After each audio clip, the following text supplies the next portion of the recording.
Over the past few years, I've been playing and reviewing every game in the Persona series. While a nice chunk of them were revisits, a good majority of these videos were dedicated to my first time experiencing some titles. In total, I've made just over 11 hours worth of content covering this series, and what it means to me on a personal level. I've said almost all I think needs to be said about each individual game in this franchise, and now that all my thoughts are out there, I think we gotta answer the obvious question. Which Persona game is the best? I just don't mean mainline titles, I'm talking the whole franchise, spin-offs included. Since I've never made a video in this style before, I think I should lay out the basic groundwork so we're all on the same page. This list is going to be ordered from worst to best, and each placement is determined by a few different factors. 1. My personal enjoyment, 2. The likelihood of me doing another playthrough, and 3. How well I think the game fulfilled its vision. This last metric is very important. Since the Persona series is comprised of multiple genres, I think measuring these games by this standard will be a good way to put them all on an even playing field. I'll be giving my general opinion on each title as we go along, while also adding any addendums. It's been a while since those original videos, and some of my thoughts have changed a bit. If there's an opinion that you think needs a bit more clarification, then I suggest you check out the video I made on said game, as I go into a lot more detail there. You can find a link to a playlist containing all of the Persona videos both in the description and in the card up top. Also, just for a heads up, there's gonna be full series spoilers in this video. The last thing I want to mention is that lists like this imply subjectivity. The Persona series has left a profound impact on so many people. I'm not trying to invalidate those feelings or try to be some authority on how you should think and feel about these games. Every entry in this series means something to someone, and I don't want to be the person to rain on their parade, right? In fact, I encourage discussion like this and would be interested in hearing your rankings down below. With all that said, let the countdown begin.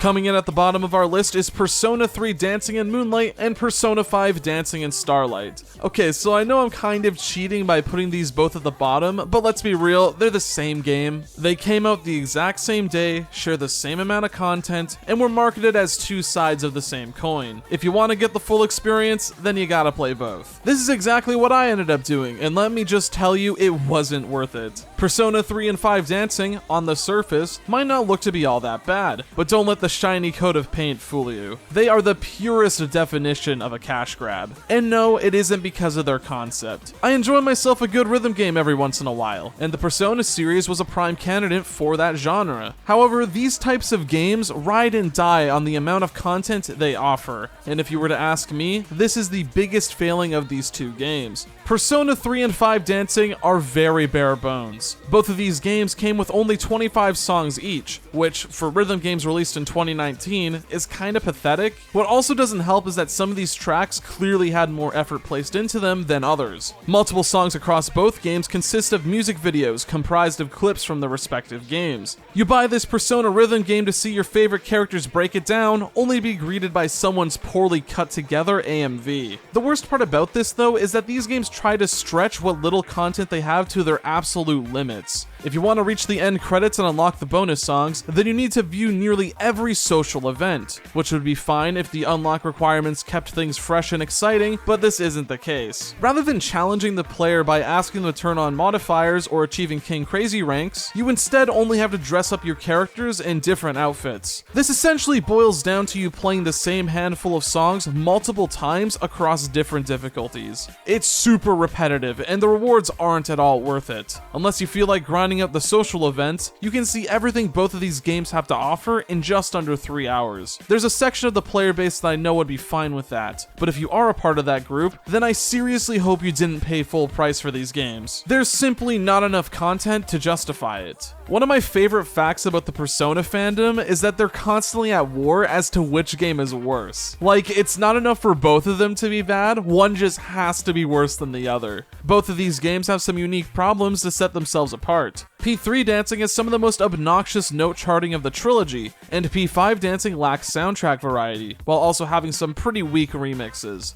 If you were to ask me, the fact that tap notes and scratch notes share the same color makes P3 dancing the worst one by default. It might seem like a small nitpick, but trust me, it has a more substantial impact on the gameplay than you might think. I can see why some players would find 5 dancing's issues more egregious, but I can at least comfortably see all of the notes without straining my eyes. But for the sake of this list, it'll be easier to group these two together. The presentation is nice, and it's fun to watch the unique choreography, but it only makes up for so much. These are the only 2 Persona games that I can confidently say are bad and aren't worth playing at all.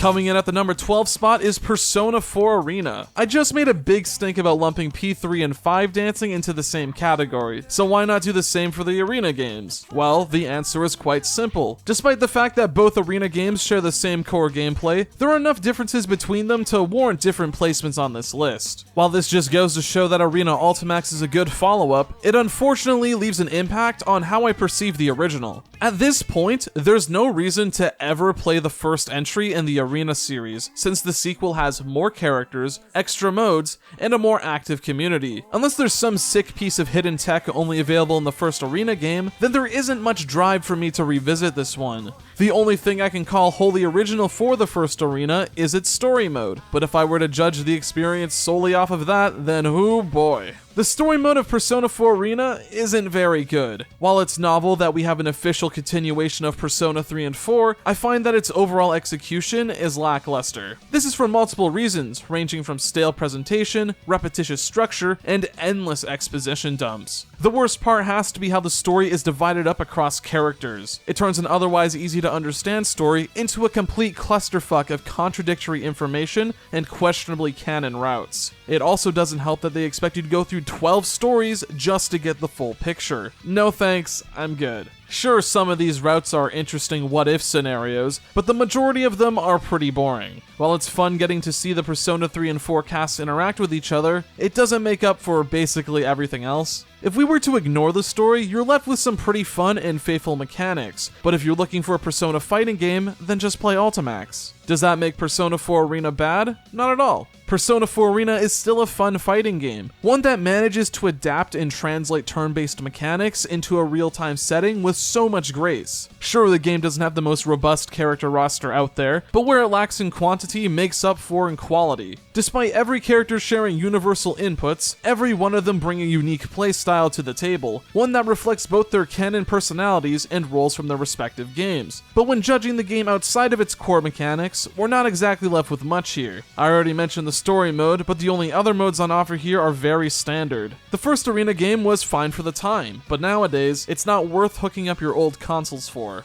It's an unfortunate case where the sequel makes this game pretty much irrelevant, and by my own criteria, justifies its low ranking.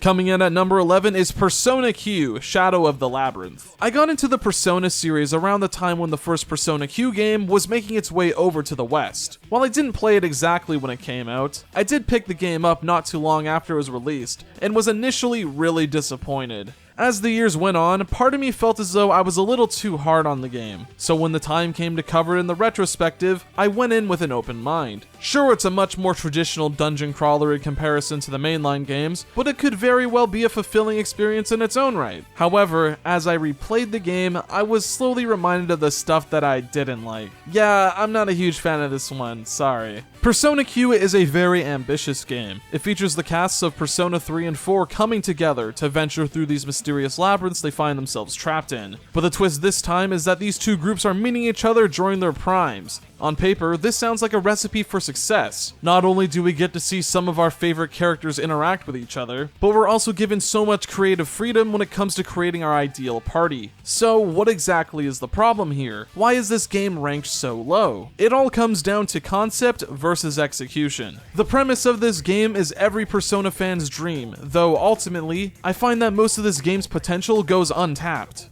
Instead of cramming the mechanics and design of one of the mainline games onto the 3DS, Atlus would instead take the foundation of the Etrian Odyssey series and give it a Persona coat of paint. Now, I haven't played an Etrian Odyssey game, so I'm not sure how much of Persona Q's design was influenced by it. I can only look at this game through the lens of a Megaten fan, and by going off that alone, Persona Q isn't exactly the best first impression of that series. The core combat mechanics are actually pretty fun. Instead of using the traditional one more battle system, Persona Q instead opts to use what's called the boost mechanic. This system follows the same basic framework as the one more mechanic in the mainline games, but puts a twist on the reward to give it a unique identity. SP management plays a huge part in the combat, so Persona Q goes out of its way to design its core mechanic around that idea. This, combined with the sub-Persona system, gives Persona Q a battle system that you can't find anywhere else in the series, though the difficulty needs to be called into question. Persona Q isn't exactly what I'd call a balanced game. Binds and links can make pretty much any boss fight a complete joke, and Naoto's instant kill magic can trivialize most random encounters. While I enjoy the combat to an extent, it's the aspects outside of battle that fall pretty flat for me. Persona Q puts a large emphasis on the literal dungeon crawling aspect. These places are huge and filled to the brim with puzzles to solve and FOEs to avoid. Think of FOEs as an especially powerful shadow that roams the very map you explore. While it's possible to fight and defeat FOEs, the game encourages you to avoid them at all costs. The main issues I take with the FOEs isn't so much their concept, but more so in how the game forces you to interact with them. There are multiple puzzles in this game that require you to manipulate the movements of FOEs in specific ways at specific times for the solution. The Inaba Pride exhibit is rather infamous for these type of puzzles. The dungeon exploration is by far the most difficult aspect of the entire game, and while some people like that challenge, I personally think they went a little overboard in a few areas. The dungeon design is far too expansive and complex for its own good. The final 3 dungeons in particular have some of the most obnoxious dungeon designs in the entire series, due to their obsession with FOE puzzles. Ultimately, the dungeons left me feeling more frustrated than fun.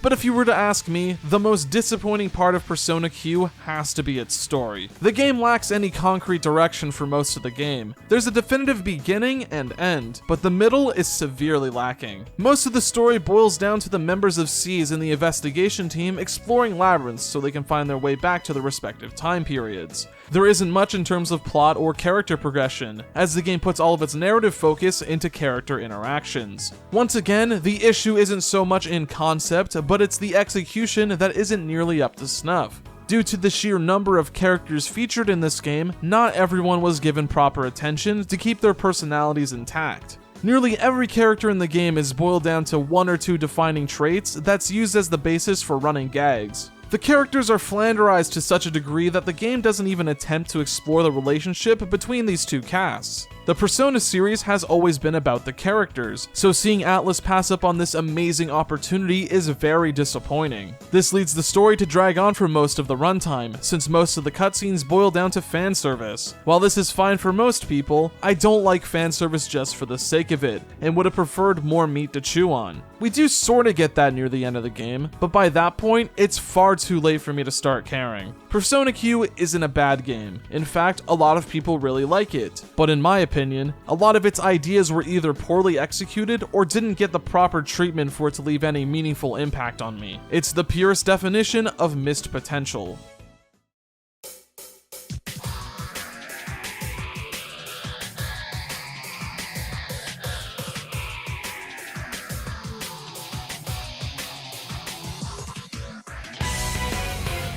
For our number 10 spot, we have the sequel to that humble little fighting game, Persona 4 Arena Ultimax. Persona 4 Arena Ultimax is a better Persona 4 Arena. It takes everything good about the first game and expands on it. Some notable gameplay changes are the slightly reworked tarot card system, the introduction of shadow variants for most characters, and of course, the inclusion of brand new fighters. What I like about the new characters is that they're based around unconventional playstyles. Ken, for example, has to manage using both his persona and Koromaru in battle. These additions add a lot to the gameplay since it introduces more gameplay variety. Speaking of which, an extra gameplay mode was added called Golden Arena. This mode tries to implement some of the more traditional RPG mechanics, but the results are mixed. It's an interesting side mode, but I view it as a distraction at best. The story mode has also seen some improvements, though it still isn't anything too interesting if I'm being honest. Structurally speaking, it's a lot better. Rather than giving every character their own story mode, the narrative is instead split into 2 distinct campaigns, 3 if you count the DLC chapter.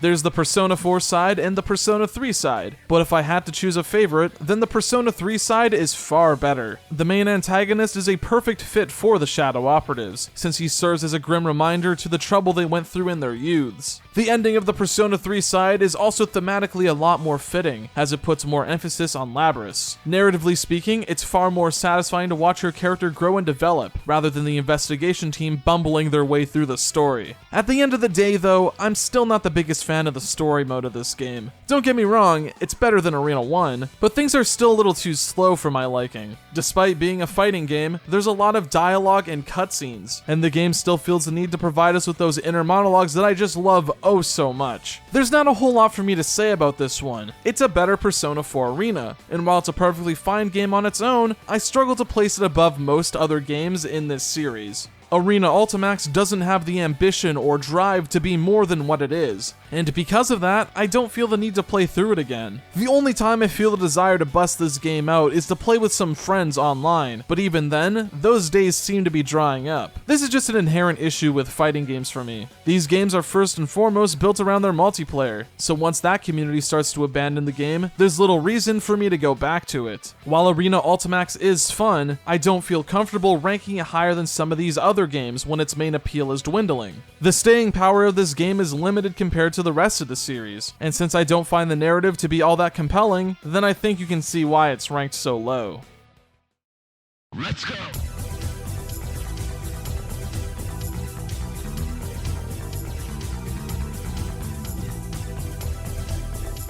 Coming in at number 9 is the game that started it all. Those who follow my Twitter or have spoken to me on Discord might be a bit confused, since I regularly take the piss out of this game. In fact, earlier versions of this list actually had Persona 1 ranked much lower than it is now. Not quite at the bottom, but lower than a few other games. However, after taking a step back and re-evaluating my thoughts, there's actually a lot that I enjoy. I believe that Persona 1 has some of the strongest presentation in the series. Artistically speaking, there's a lot to appreciate. Animations are smooth, the sprite work is gorgeous, and everything just has a ton of character. This game, without a doubt, has my favorite Persona summon animation. It sells the idea of a persona being the strength of one's heart. You can almost feel the characters tapping into their hidden power as these imposing deities rise from their backs. The way their clothes and hair blow in the wind is also a nice touch. Yeah, attack animations take an ungodly long time to complete, but it assists in making personas feel appropriately powerful. Of course, you can't talk about the presentation without mentioning the soundtrack, and let me just tell you that Persona 1 has some top tier beats to it, specifically the original PlayStation version. While the soundtrack to the PSP remaster is fine, I just don't think it even compares to the original compositions. The only part of the presentation that doesn't hold up all too well are the 3D dungeons and overworld. While there's a certain charm that comes with the limited graphics, these areas are annoying to navigate, both because of their lack of detail and slow movement. Thankfully, the PSP version improves this somewhat, while also offering some other quality of life additions, such as giving you the ability to speed up battle animations. While the menus are more generic and the soundtrack isn't as good, these small additions make this my preferred way of playing Persona 1, whenever I'm in the mood anyways. While I can praise the game's presentation to the moon and back, Persona 1, as a video game, isn't exactly what I'd call great. The core combat is serviceable at best. It's your typical 90s JRPG affair with some unique ideas tacked on. However, the execution of those ideas is subpar. The demon negotiation system from mainline SMT was implemented, though the changes made do nothing but make the system overly complex. Having to rank up your personas to unlock their skills does nothing but limit your options unless you grind. But the most confusing one of all has to be the implementation of the grid system. You see, every skill in the game has a small area of effect that you need to consider. For example, physical skills can only be used if a character is within a certain range of the enemy. Guns also have different firing spreads and ranges. On paper, this is meant to get the player to think about the formation of their party. Characters can't be placed too close together, so you need to spread out your formation, but you can't spread yourself too thin, otherwise your attacks won't be able to hit anything. I actually like this idea a lot. It's not often you see traditional JRPGs incorporate strategy game elements into their design, especially back in the mid-90s. This could have been a great way to help Persona 1 stand out from the crowd, but for some reason or another, Magic completely ignores this system. Spells in Persona 1 have unlimited range, and since the MP cost of Magic is dictated by the persona itself rather than the skill, they are by far the best method of dealing damage. Because of this, the grid system can go completely ignored for most of the game. What's even the point of this mechanic if you don't have to engage with it? Once you set your initial party position, there's almost no reason to adjust it. Sure, maybe you'll want to change some characters around if you do decide to use physical attacks, but it's such a rare occurrence because Magic is by far the dominant method. This, combined with Persona 1's fairly low difficulty, makes battles feel like a chore. Persona 1 has a lot of interesting gameplay mechanics, though the potential of which isn't fully tapped into. Later games in the series would do a better job at this, but there are a few novel ideas that are exclusive to this game. This is the only Persona game to have optional party members. Most players will probably get stuck with Brown their first time through, but there are a few other characters that can fill in the slot of being the 5th party member. This adds some extra replayability that doesn't exist in some of the other games. Another cool idea is that the game actually features a second campaign. The Snow Queen route has its own dungeons and a unique story to it. While accessing the route is a bit obtuse, I personally had to use a guide to unlock it myself. I can imagine this being a really cool secret for kids playing the game back when it first came out. It reminds me a lot of old school playground rumors you'd hear at school. Stuff like Mew being hidden under the truck in Pokemon, or Luigi in Mario 64. Imagine hearing that one of your games had a secret campaign you can unlock by fulfilling these arbitrary requirements. Obviously, you wouldn't believe this in the age of the internet, but as a kid, you'd probably want to try it out yourself. This lends Persona 1 a sense of discovery that just doesn't exist in the other games, and the fact that this optional campaign is equal quality to the main game is pretty impressive. But as a whole, I find Persona 1's gameplay to be pretty bland.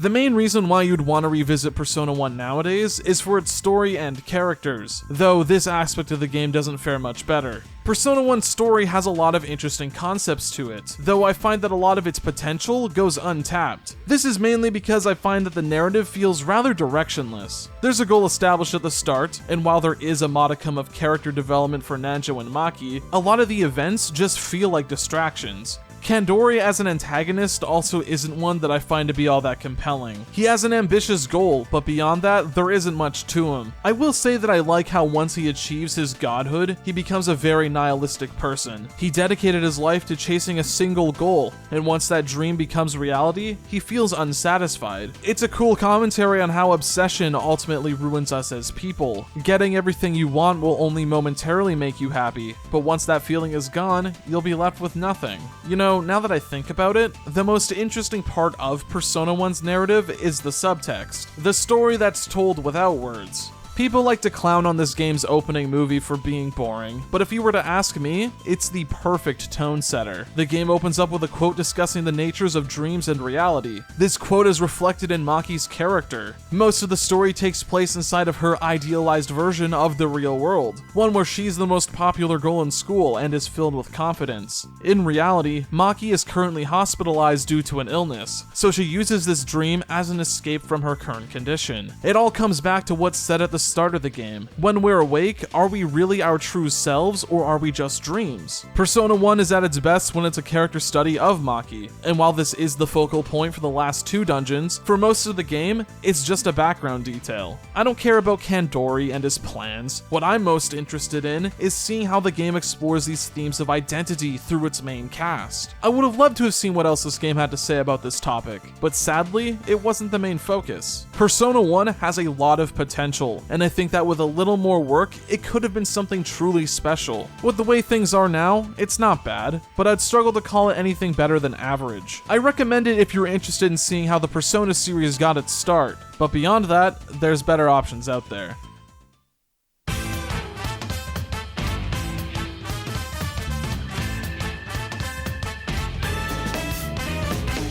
Coming in at number 8, we have Persona Q2, New Cinema Labyrinth. Persona Q2 is a marginal improvement over the first game. A lot of the issues I took with the gameplay have been tightened up, while also introducing some new ideas. Baton passing from Persona 5 has been implemented as a way to transfer the boost state between characters, which opens up plenty of opportunities for on-the-fly decision making. And every character now also has a unique skill to give them a distinct combat identity. Dungeons are also a massive improvement. They're a lot more streamlined, with floors that don't overstay their welcome. While they aren't anything that I'd consider to be brain dead, they're a lot easier than last time, which I find to be an improvement.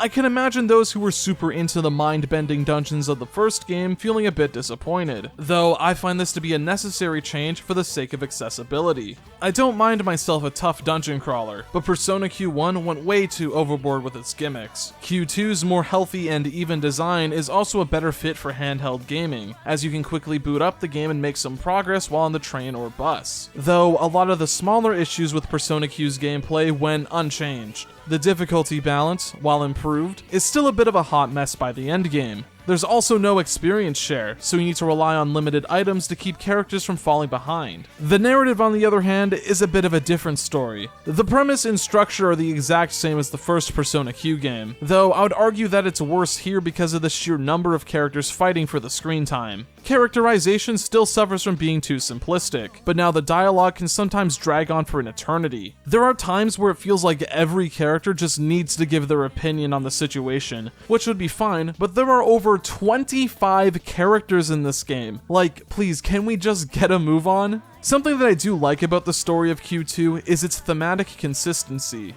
Every dungeon in the game is inspired by a different movie genre, and they use the opportunity to explore the game's central theme in different ways. It tackles concepts like individuality, staying true to your ideals, and not conforming yourself to fit in with others in ways that I think a lot of people can relate to. I just wish that the main narrative didn't take as long as it did to get going. Hikari is a fine character, but she really could have benefited from some more screen time, and the fact that her entire backstory is basically just jumped on the player during the second to last dungeon feels a little cheap. Persona Q2, despite sharing a lot of similarities with the original, does a lot of its ideas better. The gameplay side especially saw an improvement, though it does sadly fall into a lot of the same trappings as the first game. But on the whole, Persona Q2 is the superior experience, and if you happen to find a copy, then you're in for a decent time. I had fun during my first playthrough, but there isn't much compelling me to go back for another round.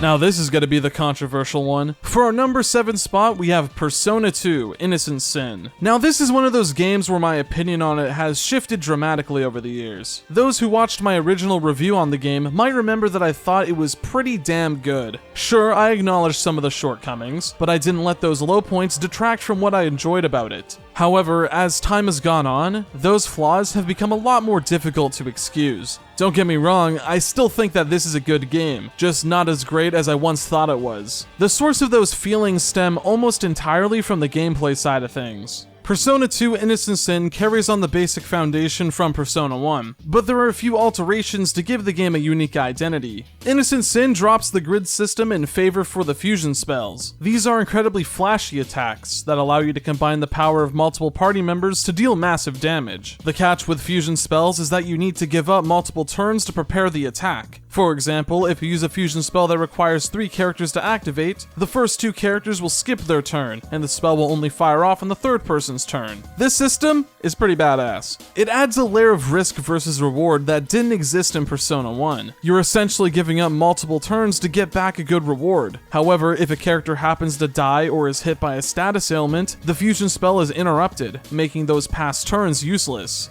It asks the player to properly plan ahead, to see if they can get away with risking it all for the sake of bonus damage. You need to consider not only which skills are on a persona, but who will be the ones participating in the fusion spell, as the agility stat plays a major role in turn order. Some pretty desirable spells such as party-wide buffs and area of effect magic are locked behind this system, so if you want to get the most out of the combat, then you're going to need to master this mechanic.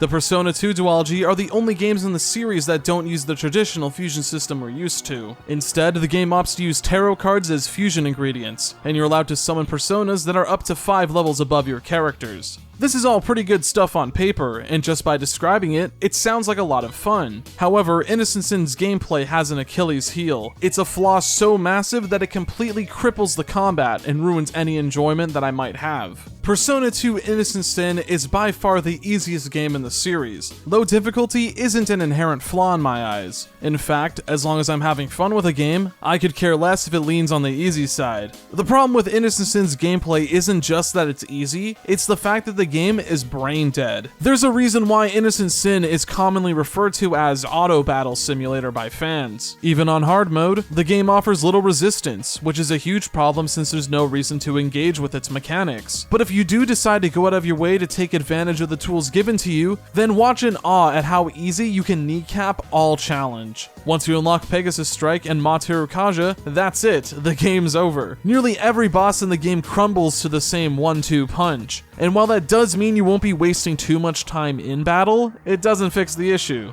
This, combined with the game's higher than average encounter rate, makes the gameplay of Innocent Sin some of the worst in the series. In some ways, I find Persona 1 to be better in this regard. However, the reason why I rank Innocent Sin higher than that game is because of the story. The narrative of Innocent Sin is what we professionals like to refer to as the good shit. This is where the series found its stride in storytelling. The story here focuses less on abstract ideas and is more so a character-driven narrative. Some of the major plot themes includes overcoming childhood trauma and how collective thinking can have an impact on the world. The cast of Innocent Sin is also top-notch. On top of feeling much more realized as individuals, each character is given multiple moments to shine in the main story, putting their arcs center stage and allowing us to witness their growth firsthand. The dialogue also feels much more snappy, and the character interactions go a long way in helping the group dynamic feel realistic. It's not hard to see why Innocent Sin's story is considered a fan favorite, and if we were to just go off of that, then I'd say the game ranks pretty high for me. But the thing is, I can't ignore the gameplay. I love the cast of characters and the story the game tells, but whenever I think about going through Innocent Sin again, my mind drifts to the dull gameplay experience. While it's true I could always just use cheats or emulation speed up to get through it, but at that point, I may as well just be watching the cutscenes on YouTube. Innocent Sin is a video game first and foremost. If the actual gameplay part of the experience sucks, then it drags down the rest of it. Thankfully, the story is good enough to make up for most of those shortcomings, but it's not enough for me to comfortably call it one of the best Persona games. Here's another one.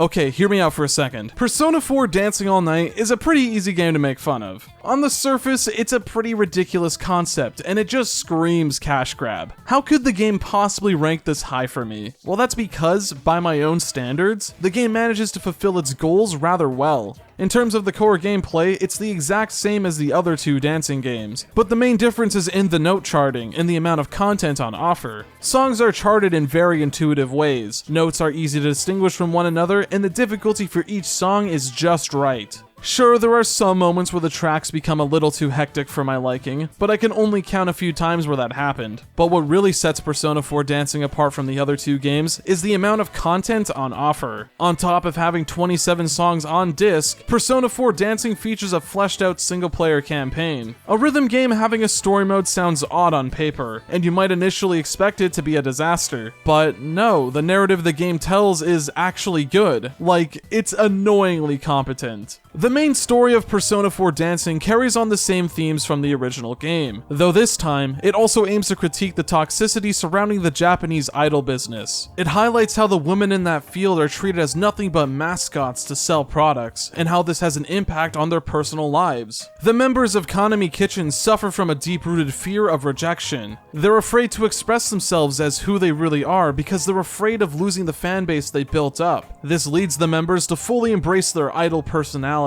acting as an escape from their true selves so they can achieve a fleeting sense of belonging. The game uses the art of dancing to enforce themes of expression. Every character in the game has a unique way of moving, which goes a long way in selling that they're proud of who they really are. The story of Persona 4 Dancing is surprisingly good, but it's not without its faults. This game uses the same visual novel presentation and writing that was featured in the Arena series. It's visually uninteresting, and the script is filled with a lot of unnecessary inner monologues. Chapters 2 and 3 also drag on much longer than they need to, as the story falls into a repetitive formula at that point. Thankfully, things are smooth sailing after those chapters, but it's easily the worst part of the story, and the fact that it happens so early on means that there's a lot of people who unfortunately dropped off at that point. But trust me, if you stick it out, the later chapters more than make up for it. There's not much else for me to say about Persona 4 Dancing. I think that it's a solid game that gets a bit of an unfair rep in the community. I get it, it's a silly dancing game, but it's my silly dancing game. And if you're on the fence about this one, then I recommend you give it a shot.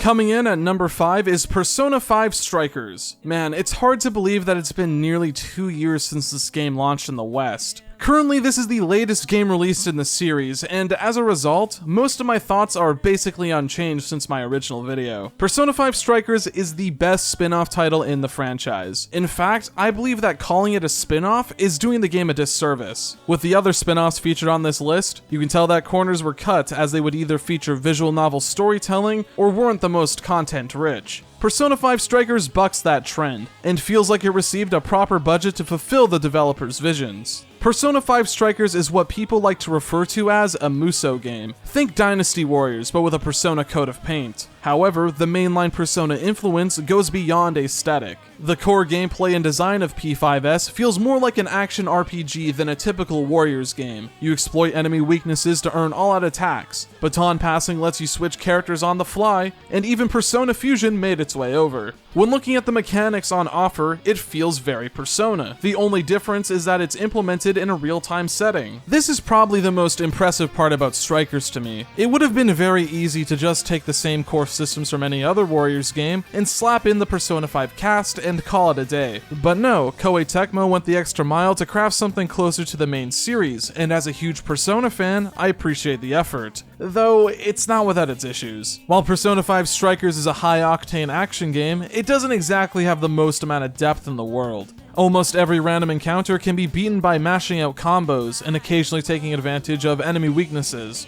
A lot of the potential strategy that could come with fights simply isn't present on a normal playthrough. There's no enemy in the game that nullifies physical damage. While this decision does make some amount of sense, since it allows you to always deal damage no matter the circumstance, it unfortunately has an impact on how encounters play out. Aside from weakness exploits, there's not much of a reason to use anything else other than your basic combos and physical skills. The only time where this isn't the case is during the boss fights, or battles against powered-up shadows. These were my favorite fights in the game since it required me to use everything I had at my disposal, and not just rely on my standard attacks. I wish that more fights were designed like this, as it would have gone a long way in keeping the combat from getting stale. We do get a taste of this in Merciless mode, but you need to beat the game's optional boss fights before that mode even unlocks. But aside from that, I still had a lot of fun playing Strikers, even if it's not the most complex game in the world.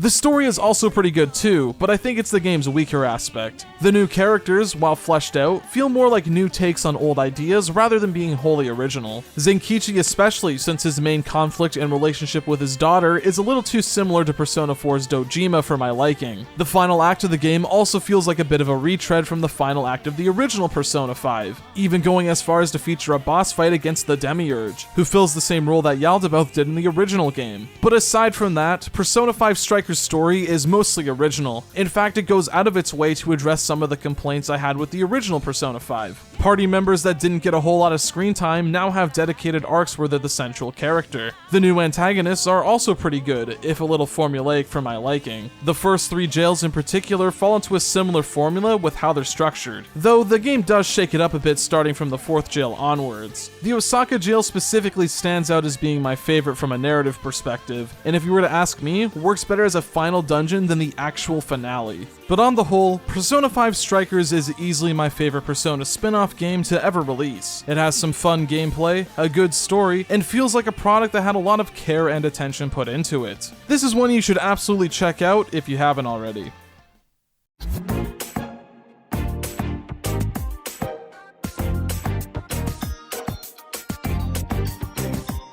Alright, now we're playing with the big boys. Coming in at the number 4 spot is Persona 3. I'm going to be counting both FES and Portable as a single entry. While these games do share some notable differences, I believe that they're of a similar quality as a whole, and giving them different rankings would be redundant. Persona 3 is what I like to refer to as the awkward teenage years. This is when the franchise went from being a more traditional JRPG to a JRPG life simulator hybrid. This game marked the debut of the calendar system, which has gone on to define the series ever since. However, Persona 3 also has a lot of exclusive ideas to set it apart from pretty much every other game. Some of these are great ideas that I would love to see make a comeback, and others, not so much. Let's start with the obvious one. Persona 3 FES is the only game in the series that mandates the use of AI-controlled party members. Normally, the AI will decide which skill a party member will use when it's their turn to act. However, during the protagonist's turn, you're able to use the tactics menu to manipulate their behavior. While you can't choose their exact actions, you're able to narrow down their behaviors to specific roles, whether that be getting a character to focus on healing and supporting, only attacking downed enemies, having them focus on specific enemies, and a few others. This gives Persona 3's combat a far different feeling than any other game in the series. Battles are less about the in-the-moment decision-making, and more so long-term strategy. Persona 3 was the first game to have party members stick to using only one persona throughout the journey, though they make up for it in their versatility. The strategy of Persona 3 comes less from the persona themselves, and more so the characters you use. You need to not only consider which characters you bring into battle, but also what role you assign.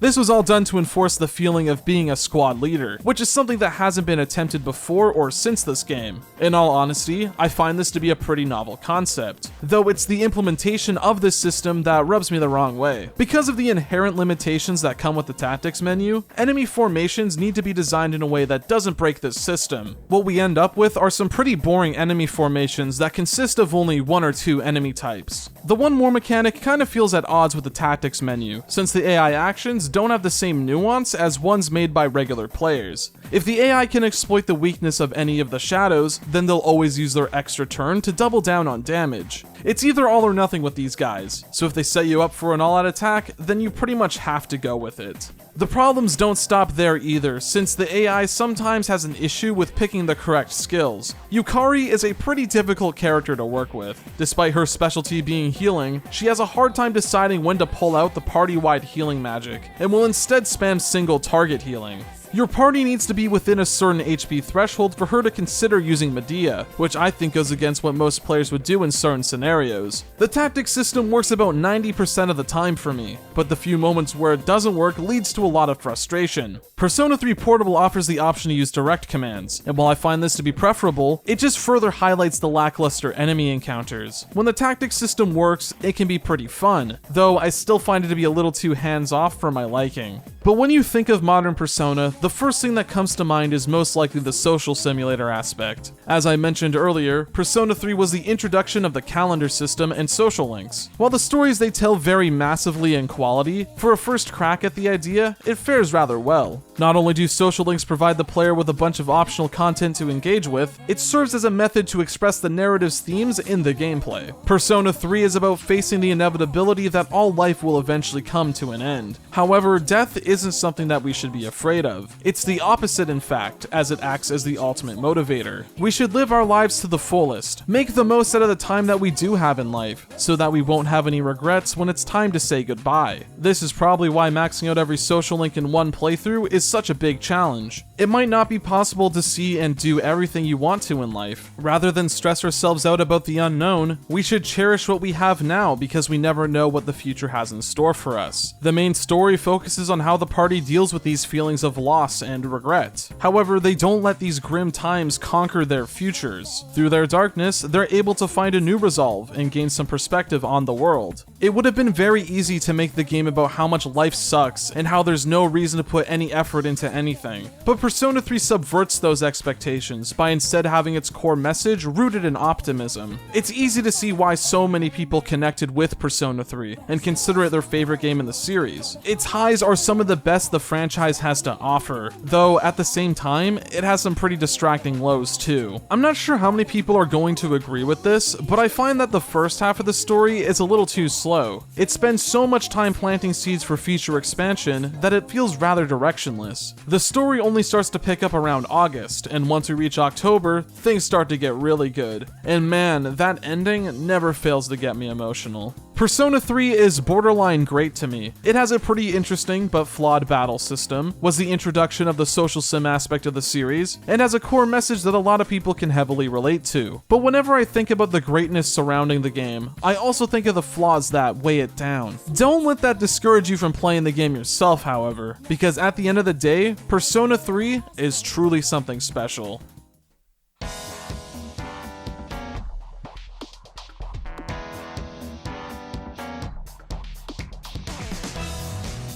Coming in at the number 3 spot, we have Persona 5. As of right now, P5 is currently the most recent mainline game in the series, and it's also one of my favorites. This game is a lot of people's introduction to the series, and if you were to ask me, this is still the best place to start if you're looking to get into the series. When it comes to the core gameplay, Persona 5 is unmatched. Battles are still using the one more system, but baton passing was introduced as a way to add more flexibility to fights. Whenever you score a weakness hit, you're able to pass your current character's turn over to another teammate to carry on the carnage. Baton passing opens up a new layer to the combat that didn't exist previously. Attacks become stronger with each pass, so you're encouraged to plan your moves ahead to maximize damage. This system also allows for some pretty fun on-the-fly decision making. Do I use my big chain of passes to deal massive damage to an enemy? Or do I end off my chain with a party-wide healing spell? Persona 5's combat has a level of complexity to it that just doesn't exist in any other game, and when judging it solely off of its core mechanics, I think it's easily the best. But of course, there's always a trade-off with these things. While P5 is really fun to play, much like Innocent Sin, the game severely suffers from being way too easy. While I won't go as far as to say Persona 5 is as brain dead as Innocent Sin, there are times when it starts to feel that way. It's mostly the confidant abilities that are at fault here, since a lot of them are pretty game-breaking. Ryuji's instant kill and the VIP treatment perk in particular stand out as being some of the most broken to me. The game honestly would have been better off without these skills, since they cripple what's already a pretty forgiving experience. Thankfully, I think Persona 5's core mechanics are interesting enough to keep me engaged despite that, but I do wish that the game was more difficult. Though there are a few other aspects of Persona 5's gameplay that I think deserve praise. This is the first modern game in the series to implement demon negotiation, and in my opinion, it does it the best. Dungeon design is also top-notch. While not as challenging as some of the other games in the series, it makes up for it in the scale and spectacle. A lot has already been said about Persona 5's presentation, and I don't have much to add that hasn't already been said. The game is drop-dead gorgeous, and has some of the slickest UI I've seen in a game, while also being very easy to navigate. The soundtrack is also some good stuff too. While not my favorite OST in the series as a whole, there are some songs in here that stand out as being particularly memorable. I hear a lot of people say that Persona 5 is all style and no substance, but I don't agree with this at all. Style and substance aren't mutually exclusive. Style, in of itself, can be filled with substance. In Persona 5's case, the style isn't just limited to the aesthetics of the menus or the tone of the soundtrack. Persona 5's style, its identity, comes from how it's a vertical slice of modern-day Japan, and the game uses that opportunity to critique the current state of the world. The game highlights very real problems in society, such as people using their positions of power for selfish gain, corruption in the police force, and the exploitation of young kids. Say what you want about the antagonists as individuals, but what these characters are supposed to represent is loud and clear. Persona 5 wears this rebellious personality not just to look cool, but also because it has something to say. The game's themes of rebellion and individuality are expressed very well in the confidants. While it's true that they all follow a similar structure, which does weaken the possibilities of storytelling a bit, I think that the thematic consistency more than makes up for it. Not all of these stories are winners per se, some confidants are clearly better than others, but overall, I think the game has the most consistent quality side stories out of the modern games. But at the same time as this, Persona 5's main story is a little long in the tooth. This is by far the longest game in the entire franchise. You're getting your money's worth, there's no doubt about that. But I think that this comes at the detriment of being kind of exhausting to go through. I don't do full playthroughs of Persona 5 often, because I'm usually completely mentally drained by the end of it. That's not to say that I think the story is bad, far from it, but too much of one good thing can make you sick of it. Persona 5 is a very fulfilling game, but I don't get the urge to dive back in until a few years pass and I get that familiar craving again. But when I am in that mood, when I'm looking to immerse myself in a 100-hour game with some great characters, fun gameplay, and a good story, I know I can turn to Persona 5 to get my fix. Easily one of the best Persona games Atlus has ever put out, and ignoring it would be doing yourself a huge disservice.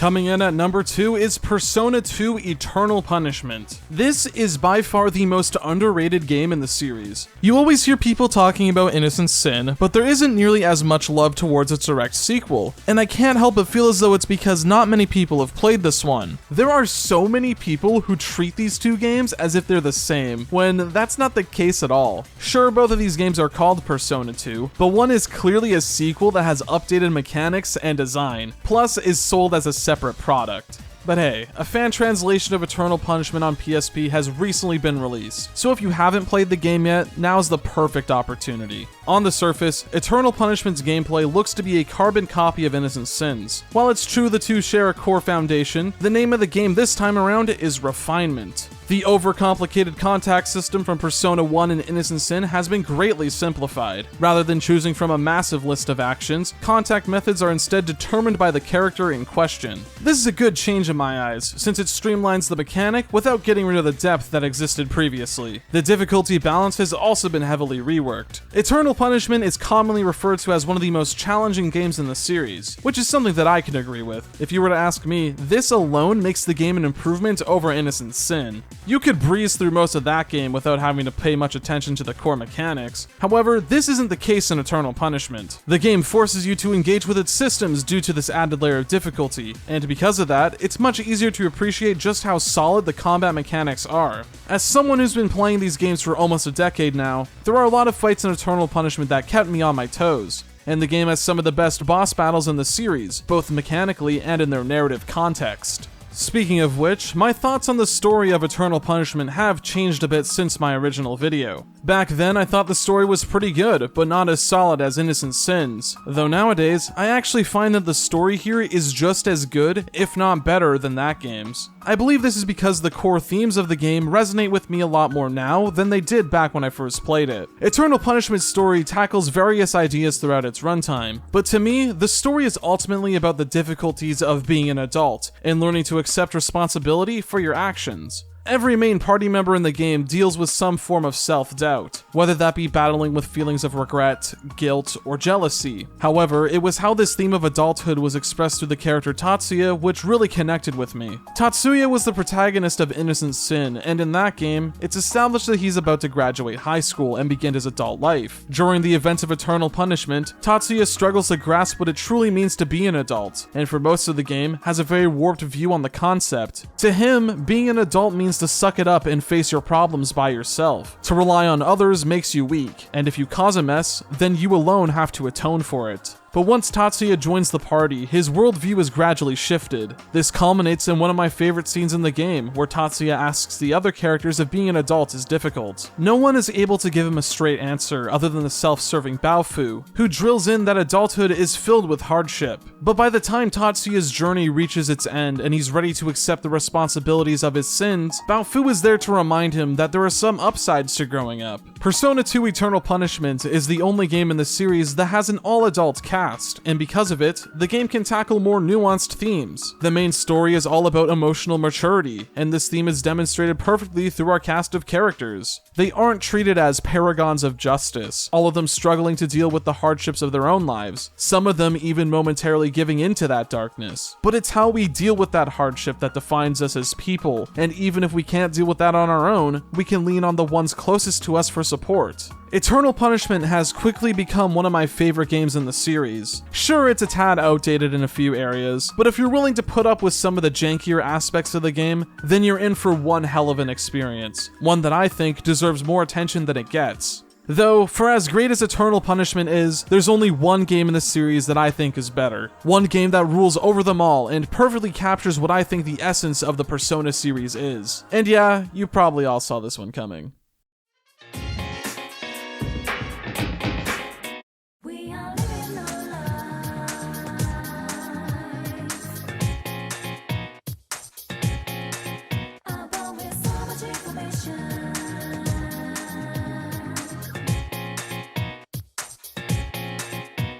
Persona 4 is the best Persona game. In fact, I'll go a step further and say that Persona 4 is my favorite game of all time. Yeah, it's not perfect, I'm well aware of that. The pacing of the story is a bit strange at points, the difficulty is a bit on the easy side, and the dungeons are a definite low point. But despite those flaws, Persona 4 manages to capture a feeling for me that I haven't felt while playing any other game in the series, one that's stuck with me for the better part of 10 years now. But before I get into what I mean by that, let's give some credit to the gameplay first. Much like Eternal Punishment was to Innocent Sin, Persona 4 is all about refining and updating the mechanics featured in Persona 3. The game drops the mandatory use of the tactics menu and allows for direct control over your party, letting you take full advantage of the One More system. This extra control, shockingly enough, makes the game more enjoyable to play for me. Social links now play a more substantial part in the gameplay. On top of rewarding you with boosted fusion experience, social links with the party members now give them an extra edge in battle. There's more social stats for you to manage, you're able to work part-time jobs, and certain social links are altered depending on which school club you decide to join. I find this to be a pretty novel idea that helps personalize your experience more than the other games. If Persona 3's calendar system was strict to encourage players to make the most out of their time in the world, then Persona 4's more loose schedule is done to encourage players to stop and smell the roses. Persona 4's story is about a large number of things, one of which to me is being able to appreciate the smaller aspects in life. The countryside of Inaba, at first glance, doesn't seem to be all that special. There isn't a whole lot for you to do other than hang out with some friends at the local food court. It's deceptively boring on the outside, but I think that the mundaneness of it all is what allows us to fully appreciate the time we spend with others. Persona 4, while also a murder mystery, is ultimately a story about adolescents finding their place in the world. Whenever I think of Persona 4, I think of the time I got to spend with the investigation team, whether that be when we would do things as a group or spending time with the individual characters and helping them sort out their personal issues. A lot of people critique Persona 4 for locking its character development behind the social links, and while I can see where they're coming from with that complaint, I actually don't mind it.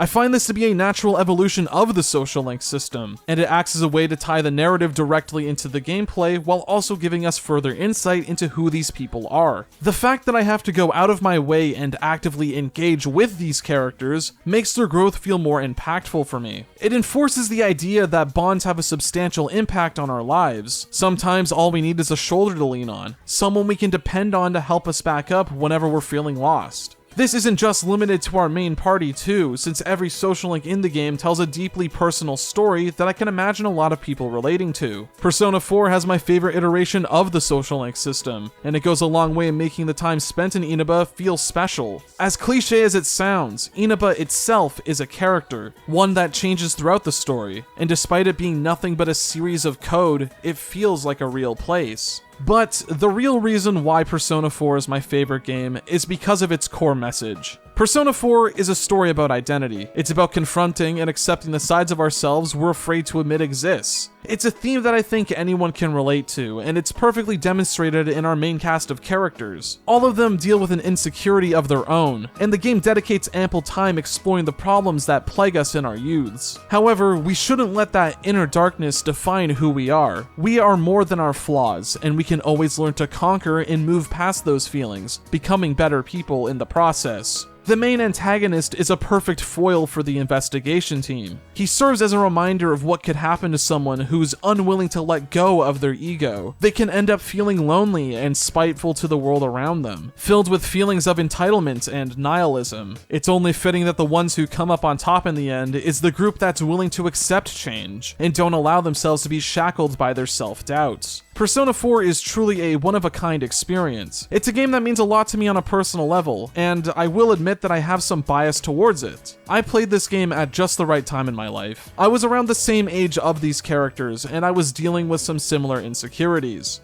Persona 4 helped me a lot during that time, not just because it was a fun game I could play to take my mind off of the real world, but because it helped me understand that I'm far more than just the parts of myself that I hated. It helped me realize that I shouldn't let that negativity dictate who I am, and that everyone has the opportunity to change. I will always be grateful for that message, and it's hard to separate those feelings whenever I talk about this game. But it isn't the only reason why I like this game as much as I do. I thoroughly believe Persona 4 is the best the franchise has to offer right now, and it's fine if you don't agree with that. Does that mean I think Persona 4 will never be topped? Not at all. I'm always looking forward to see where this franchise goes next. But as of right now, Persona 4 is what I consider to be the peak of this series, and is an experience that I think everyone should have at some point.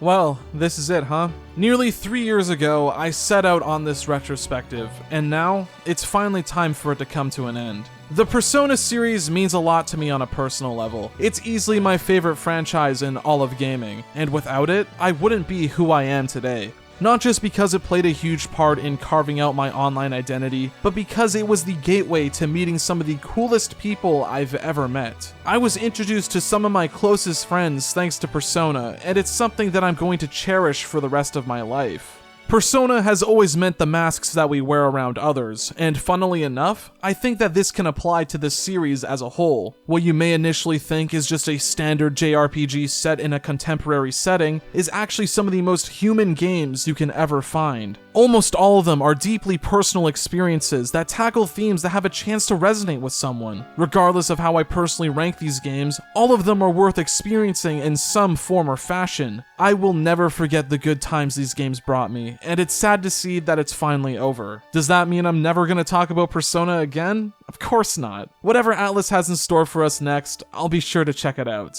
But until then, thank you so much for sticking by my side. I couldn't have made it this far without your support. While the road ahead is a bit uncertain right now, here's hoping for a bright future. Hey everyone, thanks for watching. I'd like to give a special shout out to all of my channel supporters whose names are on screen now. It's because of these lovely people that I'm able to make videos at the pace I do currently. These videos take a while to make, so if you're at all interested in helping out and donating, you can do so through my Patreon or channel memberships. I have a few things I can offer in return, such as early video access, a special Discord role, and even some behind the scenes content on occasion. Every donation helps, and if the rewards I mentioned sound interesting to you, then you can find out more by following the links in the description. We did it! We're done. After 3 long years, I can finally say the Persona retrospective is finished. Of course, there will be new games in the future, and I will cover them eventually, but as of right now, I can officially say that I'm done. And you know what? It's kinda sad when I think about it. The Persona series has been a huge part of this channel since the Persona 3 video, and while I always knew that I would cover everything eventually, now that we're at that point, it feels like the end of an era. I know I've always got the rest of the Megaten series to look forward to, as well as other games to cover, but I don't know. It just feels weird that I'm finished with these games, you know? But with that being said, there is still one more Persona video I plan on uploading. Don't get your hopes up, it's nothing too exciting. I want to release one of those supercuts other channels do, where they compile all the reviews into one long, uninterrupted video. I figured that it would be a perfect send-off to the retrospective, while also giving something for people to watch while I work on other projects. Speaking of which, the next video is probably going to be on SMT's Strange Journey. I want to cover both the original game and Redux on the same video, so expect that to be a pretty beefy one. No better way to end off the year than with a long-ass video, right? If you want to stay up to date with that and other upcoming videos, then feel free to follow my Twitter and join my Discord server. Both will be linked in the description. Once again, I'd like to thank you all so much for watching, and I hope to see you all next time.